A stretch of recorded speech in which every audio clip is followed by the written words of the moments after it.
Hi everyone, I'm Nutanwar, a freelance compositor. In this video, I'd like to show you the shot I did with use of V-Ray for Nuke.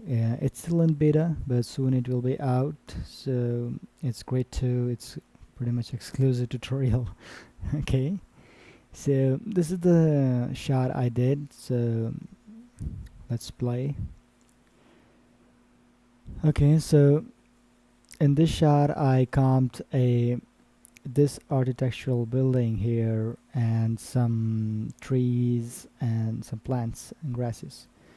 So the cool thing of this project is I did all the lighting inside Nuke with use of V-Ray, and all the render passes came from directly from the Nuke render. It's all ray traced. There is GI, ambient occlusion, everything just inside Nuke.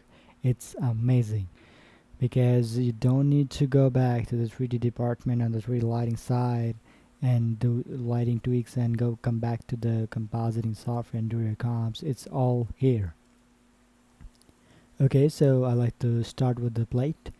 So this is the plate. We are pretty much familiar with this. It's downloaded from Hollywood Camera Works. It's open to anyone can download and play with this.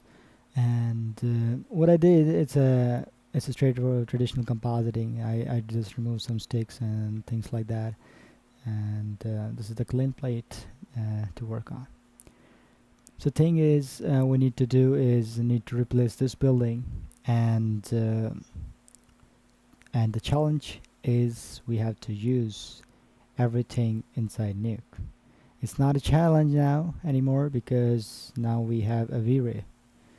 So what I did, actually, I imported a 3D model inside Nuke. This is the model, as you can see, and this is a simple geometry, not a complicated, but you can import caches, point clouds, like a V-Ray mesh, and do the lighting and the compositing on that, on the rendering. So that part comes later. I will talk about that in a minute. So the cool thing is, what I have here, I projected that. This is the shot I have, and I projected this into the cards. That was the basic technique we used. All the compers know about this. So the cool thing is now I can create a model here and use a V-Ray renderer, and that's going to reflect this mesh or this texture on the geometry we're going to place. So it's like a GI on the Nuke. It's really awesome. So what I did, okay, I put a V-Ray render here. Let's go straight to the point. So here's the V-Ray render. I placed a V-Ray render. Here is the menu, render, and here we have. So in this pipe, I am placing a project 3D node and projecting onto a basic geometry. You can't see because I'm using V-Ray material wrapper. As you know, V-Ray guys, it's used for like if you want to avoid something on the surface or need to extract some data from the texture lighting, so you can use this material. So what I'm doing here, I'm just cutting off the matte information, all the alpha information from the projection, and just bouncing the GI, so we can get a green grass lighting reflecting on the model. Okay, so this is the basic HD. I just plugged a V-Ray DOM. I'm a big fan of that because it's the half of the job for me. And I place a rectangle light on top of the model, so you can go on the V-Ray lights. Every light here, maybe it's cutting, but it's every light is there. You can call any light you want, like a dome light, IES, which is a realistic lighting. You can download and plug any IE slide inside that. V-Ray mesh, you can convert any mesh into a light rectangle, which is I'm using here, and the sphere geometry. Okay, so I plugged a simple HDRI into the V-Ray DOM, and here we have a DOM setting. You can see it's a spherical. I need a lighting from every side, not only 180, it's complete 360 now. And that's the basic tweaks I did. And then I feed that into a scene, so both lighting now a part of a scene with the model. And then what I did, I plugged that scene into the master scene where everything is sitting. So let's see here. Okay, here we go. So now you can see I have some proxy geometry I created inside Nuke. I didn't leave Nuke in this project. That's the major thing I want to talk about. Okay, so I project that plate into this proxy geometry, and that geometry have a texture on top of that, and that texture is now the lighting coming into that architectural building, the model we are putting here, which is amazing. Okay, so here we have a match move camera and the render. Okay, let's see your render. Okay, so here we have, you can turn on a GI. We're going to do that in a moment. So I plugged a V-Ray background here. If you need to place any texture on top of the geometry, so you can use a V-Ray background. I place a constant here, so I don't want any other things behind our model or the render. So as you can see, here we have a render. It's machine is not too good, but definitely it's fast. You are ray tracing, you know, and all the passes are there. So as you can see here, now we have pretty much great shadows, and the reflection is really amazing. These reflections are true reflection of the set we built on inside Nuke. So this is doing half of the job. We don't need to eyeball things. Everything is there.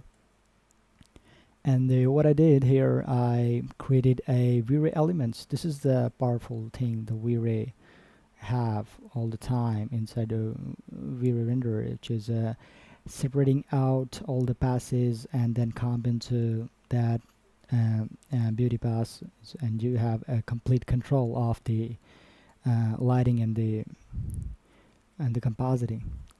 So what I did here, I created a V-Ray elements like AO. You can achieve that by creating a extra texture. Okay, so you go to V-Ray and go to the texture, V-Ray dirt, and if not, you can go to V-Ray material. You can plug all the materials you have here. Okay, here you have all the renders, and you need a display, so you need a camera. You can use this camera too if you want to, but I'm going with a default new camera. V-Ray camera gives you a few more controls, which is if you like a more distortion, if it's a spherical lens or fisheye lens, you can use for that. So here I'm using a V-Ray elements, so you can go to V-Ray render, and it's cutting off here in this video, but you can call tab. Okay, here we go, V-Ray element, render elements. Okay, here we go. And to get ambient occlusion, you have to go to the extra texture, and now you need to plug a V-Ray dirt like we do in Maya. It's exactly same thing. Okay, now you will have a ambient occlusion there. It's a default setting. I didn't manipulate it much. Okay, go back to the original one, and this is the reflection. Just another copy of the V-Ray element node, and you can choose any render pass you want for the final render. Okay, this is good.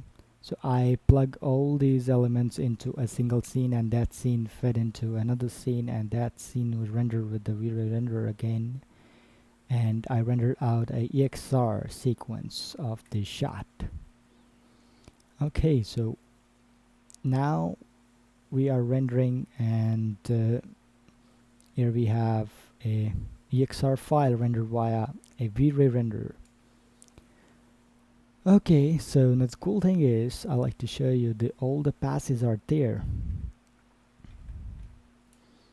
Okay, so we need a sheet so we can view all the passes.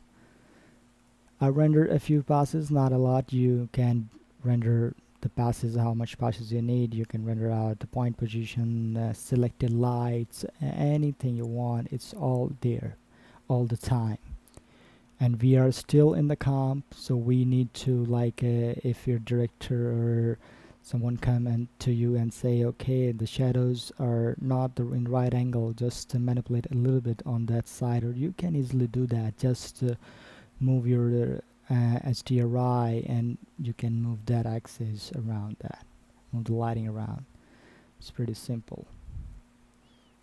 Okay, so here we have all the passes like AO or beauty pass and diffuse every pass, and now we have all the controls of the comp. Okay, now here we have a traditional compositing. It's nothing fancy. I just separated out all the passes and comped them together. So the point is, you have a complete ray tracing, ambient occlusion, rendering, lighting just inside Nuke. It's a huge power for a compositor. It's a really simple example to do things, you know. As you can see, you can manipulate colors. It's already rendered, so we lose a little control, but I prefer, if you're pretty much satisfied with the render, so just render out the EXR. Otherwise, you can just plug directly into the render viewer. It's pretty fast. Okay, so you can manipulate anytime you want to manipulate things. Great. So this is a traditional comp, and I merged it over, and we have all the passes we need to tweak. You can tweak those. Okay, here we have ambient occlusion, comp over, shadow. Okay, all the comp, and then we comped a little tree, and then we comped the grass and plants, so it's feel integrated on the shot, and then the little bit grading and the lens distortion come back to the shot. So pretty much it's really amazing for me, from my point of view, the power. And now you have the compositor have it's a speechless for me, because you can light a shot inside, you can look dev inside a Nuke, and you can do a lot of things, matte painting and the integration like this, so you don't need to go back to 3D package and do your modeling, lighting, tweaking things, and then come back to the Nuke side. So you can do all things inside Nuke. That's great. It's amazing. Definitely, it's coming soon. I'm pretty excited about this. Okay, so I'm giving you this project file so you can play with these things and find out how I did it, and the possibilities of V-Ray for Nuke. It's amazing. I hope you enjoyed it. This is a quick video. Okay, see you soon. Thank you, guys. Cheers.